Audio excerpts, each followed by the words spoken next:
Pulmonary થ્રોમ્બોએમ્બોલિઝમ આ word બહુ અટપટો પણ લાગે છે અને બીમારી પણ એવી જ અટપટી પણ છે. આ બીમારી શું છે અને કેવી રીતે થાય છે અને આનો ઈલાજ કેવી રીતે થઈ શકે છે એ પણ કોઈ પણ જાતની કાપકૂપ કર્યા વગર એ આજે આપણે સમજીશું. પલ્મોનરી થ્રોમ્બોએમ્બોલિઝમ એટલે કે સાદી ભાષામાં કહું તો જે ફેફસામાં લોહીની નળીઓ છે કે જે ઓક્સિજન શુદ્ધ લઈ જવા માટે લોહીનું વહન કરે છે એ નળીઓ બ્લોક થઈ જાય છે અને એના લીધે હાર્ટ કન્ટિન્યુઅસ પમ્પ કરતું હોય એ નળીઓની અંદર લોહીને, તો એ પંપ ઉપર અચાનકથી ઘણો બધો સ્ટ્રેસ આવી જાય જેના લીધે એ હૃદયનું કામ અટકી પડે અને એના લીધે હૃદય ફેલ થાય અને પેશન્ટ જાન ગુમાવી બેસે છે. આ રોગ થવાનું કારણ શું હોય તો કે આ રોગ બેઝિકલી એ લોહીની અંદર લોહીનો ગઠ્ઠો જામી જાય. એ ગઠ્ઠો આખા શરીરમાંથી ગમે ત્યાંથી આવી શકે પણ મોસ્ટ કોમનલી એ પગની નસોમાંથી અથવા તો પેટની નસોમાંથી એ આવતો હોય અને એ મેઇન નળી જે ફેફસાની હોય એને બ્લોક કરી દે. હવે આવા કિસ્સાઓમાં પેશન્ટને શું થાય?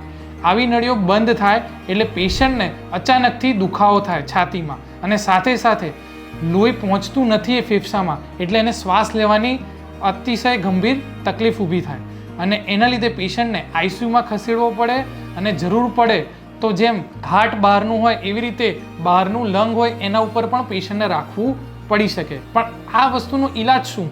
તો આજ દિન સુધી આને એવી રીતે કરતા હતા કાં તો ઓપન સર્જરી કરતા અને નસમાંથી બધો ગઠ્ઠો કાઢતા હતા અથવા તો જે નસો બ્લોક થઈ છે એને ઓગાળવાની બહારથી દવા આપતા. આના માટેનું જે ઓપરેશન છે એ ઘણું જટિલ પણ છે અને એના માટેના જે ડૉક્ટરો છે એ પણ ઘણા ઓછા છે. સાથે સાથે આ ઓપરેશન થઈ ગયા પછી પણ જાન બચાવવાની શક્યતાઓ ઘણી ઓછી છે એટલે કે મોર્ટાલિટી રેટ ઘણો વધારે છે.